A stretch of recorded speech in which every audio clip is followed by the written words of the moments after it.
Hello दोस्तों, आप सभी को हमारे यूट्यूब चैनल पर मोस्ट वेलकम है दोस्तों। तो दोस्तों इस वीडियो में देखेंगे टॉप 25 क्वेश्चन देखेंगे और ये क्वेश्चन आपका हिस्ट्री से होगा। काफ़ी महत्वपूर्ण क्वेश्चन है दोस्तों। ये ऐसे क्वेश्चन है कि जो कि एग्जाम में आपका बार बार पूछा जाता है, ठीक है। और इस तरह के क्वेश्चन आगे भी पूछा जाएगा, क्योंकि ये जो है कि कम से कम तो 3 से 4 बार एग्जाम में अब तक में रिपीट हो चुका। हाल फिलहाल के एग्जाम की बात करेंगे तो ठीक है, चाहे किसी भी एग्जाम की तैयारी कर रहे हैं या आपका यूपीएससी हो, ठीक है, इसके बाद आपका एसएससी हो, चाहे कोई भी एग्ज़ाम हो दोस्तों, ये काफ़ी महत्वपूर्ण क्वेश्चन किसी भी एग्ज़ाम की दृष्टि से। और इस वीडियो सीरीज का ये पार्ट 3 है। इससे पहले आपको 25-25 क्वेश्चन का 2 वीडियो मिल चुका है। लेट नहीं करेंगे, चलेंगे पहला क्वेश्चन पर। पहला क्वेश्चन आपके लिए थोड़ा डिफिकल्ट हो सकता है। यहाँ पे पूछा है कि मोहनजोदड़ो के नगर दुर्ग में निर्मित विशाल स्नानागार को निम्नलिखित में से किस प्रयोजन के लिए संभवतः प्रयुक्त नहीं किया जाता। यहाँ पे यूज है, ठीक है ना, किसके लिए यूज नहीं किया जाता था। सबसे पहले यूज जिसके लिए किया जाता था वो छांट लीजिए। सामूहिक स्नान किया जाता था, तैराकी और जल क्रीड़ा इसके लिए भी इस्तेमाल किया जाता था, कोई अति महत्वपूर्ण व्यापक अनुष्ठान तथा सामूहिक सामाजिक जीवन इसके लिए भी किया जाता था। देखिए, अनावृष्टि अथवा अन्य किसी आपातकालीन में उपयोग किए जाने के लिए जल संग्रह, तो इसके लिए नहीं किया जाता था, ठीक है ना। तो ये ही हमारा राइट आंसर होगा। काफ़ी महत्वपूर्ण क्वेश्चन, थोड़ा टफ भी है। बढ़ते हैं अगला क्वेश्चन पर। तो अगला क्वेश्चन ये रहा दोस्तों आपका 52 नंबर का। सिकंदर के हमले के समय उत्तर भारत पर निम्नलिखित में से किस राजवंशों का शासन था। देखिए, यहाँ पे उत्तर भारत की बात चल रहा और सिकंदर ने आक्रमण किया था, ठीक है ना। तो यहाँ पे तभी था नंद वंश का शासन। किसका था? नंद वंश का शासक था। ये ऑप्शन यहाँ पे करेक्ट होगा। बढ़ते हैं अगला क्वेश्चन पर। तो अगला क्वेश्चन ये रहा, काफ़ी महत्वपूर्ण क्वेश्चन है। ये भी पूछा गया है कि बिंदुसार ने विद्रोहियों को कुचलने के लिए अशोक को कहाँ भेजा था। तो देखिए, बिंदुसार ने विद्रोही को कुचलने के लिए जो भेजा था अशोक को, तक्षशिला भेजा था। तक्षशिला अभी वर्तमान में ये पाकिस्तान का हिस्सा है। यहाँ शिक्षा का प्राचीन केंद्र है ये, ठीक है, यहीं पे भेजा था, ठीक है। बी ऑप्शन सही है। बढ़ते हैं अगला क्वेश्चन पर। तो अगला क्वेश्चन ये रहा, इसमें पूछा गया है कि संगमकालीन शासक करिकाल का संबंध किस राजवंश से था। ये जो करिकाल है ना, करिकाल, इसका संबंध किस शासक से है। तो ये शासक से, देखिए दोस्तों, ये चोल शासक से संबंधित था करिकाल, ठीक है। बी ऑप्शन यहाँ पे करेक्ट होगा, याद रखिएगा, बहुत महत्वपूर्ण क्वेश्चन है। अगला क्वेश्चन ये रहा दोस्तों, और ये भी काफ़ी महत्वपूर्ण क्वेश्चन, क्योंकि हड़प्पा सभ्यता से आपका हर एग्जाम में 2 से 3 क्वेश्चन पूछा जाता है कि हड़प्पा वासियों द्वारा कृषि फसलें थी, यानी कि यहाँ पे उपजाऊ फसलें जो थी हड़प्पा वासियों द्वारा, ये कौन कौन सी थी। तो यहाँ पे उपजाऊ फसल जो था ये था गेहूँ, यव यानी जौ एवं सरसों। ये तीनों फसल जो है हड़प्पा वासियों की कृषि फसल था, यानी ए ऑप्शन यहाँ पे करेक्ट हो जाएगा। बढ़ते अगला क्वेश्चन पर। तो अगला क्वेश्चन ये रहा आपका 56 नंबर का। ये भी काफ़ी महत्वपूर्ण क्वेश्चन है। यहाँ पे पूछा गया है कि हड़प्पा कालीन लगभग सभी नगरों में विशाल अन्नागार थे, क्योंकि सभी नगरों में विशाल अन्नागार था, क्यों था, इसका क्या प्रयोजन था, ये पूछा गया। थोड़ा क्वेश्चन का लेवल इस वीडियो में हाई है, ठीक है। करों का भुगतान उपज या जिसके रूप में किया जाता था, और इसलिए अन्नागार एक प्रकार का सार्वजनिक कोष था, ये भी बिल्कुल सही है। गांव के अतिरिक्त या अधिशेष उत्पादन को नगरों में रखा जाता था, ये भी बिल्कुल सही है। खाद्यान्नों का संग्रह व्यापार के प्रयोजन के लिए किया जाता था, ये बिल्कुल सही है। तीनों का तीनों यहाँ पे ए बी सी सही है, तो यहाँ पे डी ऑप्शन आपको टिक करना पड़ेगा, उपयुक्त सभी। अगला क्वेश्चन पर बढ़ते हैं। अगला क्वेश्चन ये रहा आपका 57 नंबर का। पूछा जा रहा है कि भारत में सिकंदर की सफलता का कारण क्या था। भारत में सिकंदर जो सफल हुआ था, इसका क्या कारण था।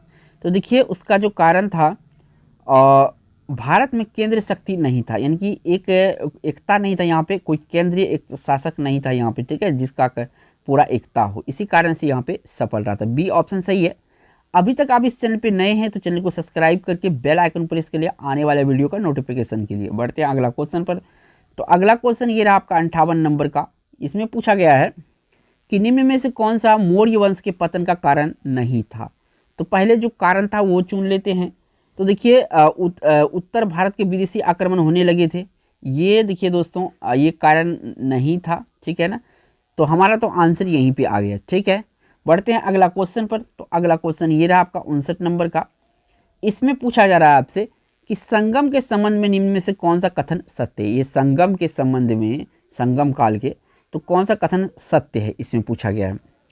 प्रथम संगम की अध्यक्षता अंगत्यानार ने की, ये भी बिल्कुल सही है। द्वितीय संगम की अध्यक्षता अंगत्यार ने की, ये भी बिल्कुल सही है। इसके बाद तोलकप्पियन के बारी से की, ये भी सही है। तृतीय संगम की स्थापना नक्कीरर ने की, ये भी बिल्कुल सही है। ठीक है, तीनों का तीनों सही है, तो यहाँ पे राइट आंसर होगा उपयुक्त में से सभी सही, डी ऑप्शन यहाँ पे करेक्ट है। बढ़ते हैं अगला क्वेश्चन पर। अगला क्वेश्चन यहाँ पे काफ़ी महत्वपूर्ण है, हड़प्पा सभ्यता से क्वेश्चन है कि हड़प्पा सभ्यता में चावल का उत्पादन कहाँ होता था। तो चावल का जो साक्ष्य मिला था दोस्तों, लोथल से मिला था। कहाँ से मिला था? लोथल से मिला था। ठीक है ना, बी ऑप्शन इस क्वेश्चन का राइट आंसर होगा। बढ़ते हैं अगला क्वेश्चन पर। तो अगला क्वेश्चन ये रहा आपका 61 नंबर का, ये भी काफ़ी महत्वपूर्ण क्वेश्चन है। पूछा गया है कि निम्नलिखित में से कौन सी विशेषता हड़प्पा कालीन भौतिक संस्कृति से संबंधित नहीं है। यहाँ पे संबंधित जो नहीं है उनको छांटना है। ठीक है, तो पहले तो देखिए आयताकार नगर योजना यहाँ पे था। नहर प्रणाली द्वारा सिंचाई व्यवस्था का अभाव, ये भी सही था। ठीक है, इसके बाद उपकरणों के लिए ताम्र अथवा कांस्य के साथ लोहा का प्रयोग नहीं किया जाता था। यहाँ पे सबसे ज़्यादा जो है कांस्य का प्रयोग किया गया था, याद रखिएगा। तो यहाँ पे मोहनजोदड़ो और हड़प्पा के विशाल स्नानागार, ये भी बिल्कुल सही है। तो जो हमको गलत चुनना था, ये सी ऑप्शन गलत है, क्योंकि यहाँ पे लोहा का इस्तेमाल नहीं मिला है कोई साक्ष्य। सी ऑप्शन सही है। बढ़ते हैं अगला क्वेश्चन पर। तो अगला क्वेश्चन भी काफ़ी महत्वपूर्ण है, ये भी क्वेश्चन कि गंधार कला शैली एक संश्लेषण है, यानी कि मिश्रण है। ये जो गंधार कला श्रेणी है, ये किसका मिश्रण है? ठीक है, तो ये भारतीय तथा यूनानी का कला है, ये दोनों का मिश्रण है गंधार कला। ठीक है, डी ऑप्शन यहाँ पे सही होगा। बढ़ते हैं अगला क्वेश्चन पर। तो अगला क्वेश्चन ये रहा आपका, इसमें पूछा गया है कि दक्षिण भारत में ईसा पूर्व किस साम्राज्य का विकास हुआ। दक्षिण भारत में ईसा पूर्व किस साम्राज्य का विकास हुआ? तो यहाँ पे चोल का भी विकास हुआ था, पांडे का भी विकास हुआ था, चेर का। तो डी ऑप्शन यहाँ पे सही होगा, उपयुक्त में सभी का विकास हुआ था, डी ऑप्शन करेक्ट हो जाएगा। बढ़ते हैं अगला क्वेश्चन पर। अगला क्वेश्चन यहाँ पे काफ़ी कंफ्यूज होते होंगे दोस्तों कि विक्रम संवत कब से प्रारंभ हुआ था। तो विक्रम संवत याद रखिएगा 57, ठीक है, 57 ईसा पूर्व। ठीक है, मैं लिख देता हूँ पूर्व। ठीक है, और जो आपका 78 ईस्वी है, ये आपका शक संवत यहाँ पे शुरुआत हुआ था। किसका? शक संवत का। 57 ईसा में जो है आपका विक्रम संवत हुआ था, और शक संवत जो है ये आपका 78 ईस्वी में हुआ था। दोनों के बारे में याद रखिएगा, क्योंकि दोनों एग्जाम में पूछा जाता है। तो यहाँ से आपका बी ऑप्शन सही हो जाएगा। बढ़ते हैं अगला क्वेश्चन पर। तो अगला क्वेश्चन ये रहा 65 नंबर का, और ये भी सिंधु घाटी सभ्यता से क्वेश्चन है कि सिंधु घाटी सभ्यता की मुख्य विशेषता क्या है। तो देखिए इसका मुख्य विशेषता नगर निर्माण योजना, काफ़ी यहाँ पे प्रसिद्धि था, काफ़ी एक संयोजित ढंग से किया गया था। तो ये काफ़ी आपका मुख्य विशेषता है, ये ऑप्शन यहाँ पे करेक्ट हो जाएगा। बढ़ते हैं अगला क्वेश्चन पर। तो अगला क्वेश्चन ये रहा आपका 66 नंबर का। यहाँ पे पूछा गया है कि भारत में पूर्व हड़प्पा संस्कृति के चरण किस स्थान पर देखे जाते हैं। भारत में पूर्व हड़प्पा संस्कृति के चरण किस स्थान पर देखे जाते हैं। तो ये जो है आपका कहाँ पे देखे जा सकते हैं। तो ये कालीबंगा में। कहाँ पे? कालीबंगा में पूर्व हड़प्पा संस्कृति के चरण देखे जा सकते हैं। बी ऑप्शन यहाँ पे करेक्ट हो जाएगा। बढ़ते हैं अगला क्वेश्चन पर। तो अगला क्वेश्चन ये रहा आपका 67 नंबर का। इसमें पूछा जा रहा है आपसे कि भारत पर आक्रमण करने वाला प्रथम विदेशी शासक कौन था। तो यहाँ पे जो साइरस था, ये भारत में सबसे पहले आक्रमण किया था, विदेशी था। ठीक है, यहाँ से ए ऑप्शन सही हो जाएगा। कौन सा ऑप्शन? A option. बढ़ क्वेश्चन नंबर इसमें 68 है। पूछा गया निम्न में से चोल वंश का प्रमुख केंद्र कौन सा था। चोल वंश का प्रमुख केंद्र कौन सा था। तो यहाँ पे जो तंजौर है, तंजौर, बी ऑप्शन, ये चोल वंश का प्रमुख केंद्र था। बी ऑप्शन करेक्ट है। बढ़ते हैं अगला क्वेश्चन पर।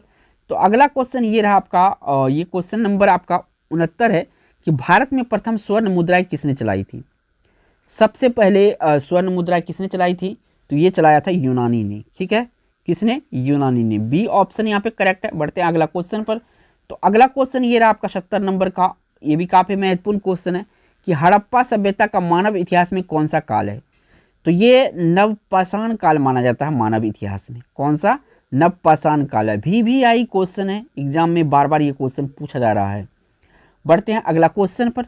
तो अगला क्वेश्चन ये रहा आपके 71 नंबर पर। काफ़ी महत्वपूर्ण क्वेश्चन है, ये भी प्राचीन भारत से, कि बिंबिसार ने अपने राजवैद्य जीवक को कहाँ के राजा की चिकित्सा के लिए भेजा था। बिंबिसार ने अपने राजवैद्य जीवक को कहाँ के राजा की चिकित्सा के लिए भेजा था।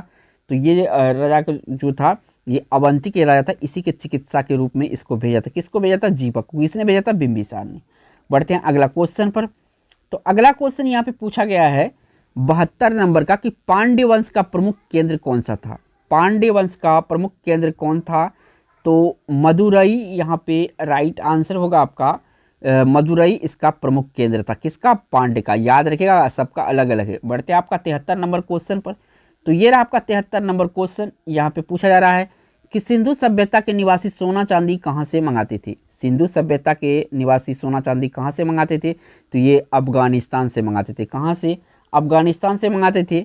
ए ऑप्शन इस क्वेश्चन का राइट आंसर हो जाएगा। बढ़ते हैं अगला क्वेश्चन पर।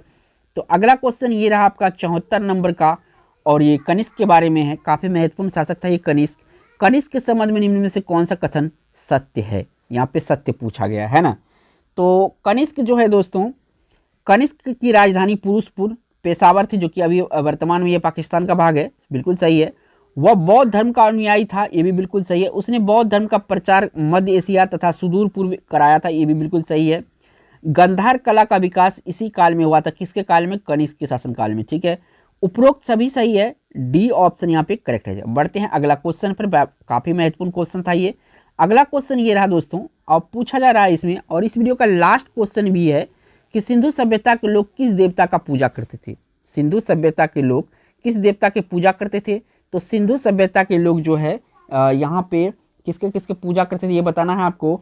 तो यहाँ पे पशुपति के पूजा करते थे। किसके? पशुपति के पूजा करते थे। बी ऑप्शन इस क्वेश्चन का राइट आंसर हो जाएगा। ठीक है ना। तो दोस्तों इस वीडियो में यहीं तक बताएंगे। इससे अगला वीडियो चलेगा 76 क्वेश्चन से, ये आपका 100 क्वेश्चन होगा। इसमें भी 25 क्वेश्चन डिस्कस करेंगे दोस्तों। थैंक्स फॉर वॉचिंग दोस्तों।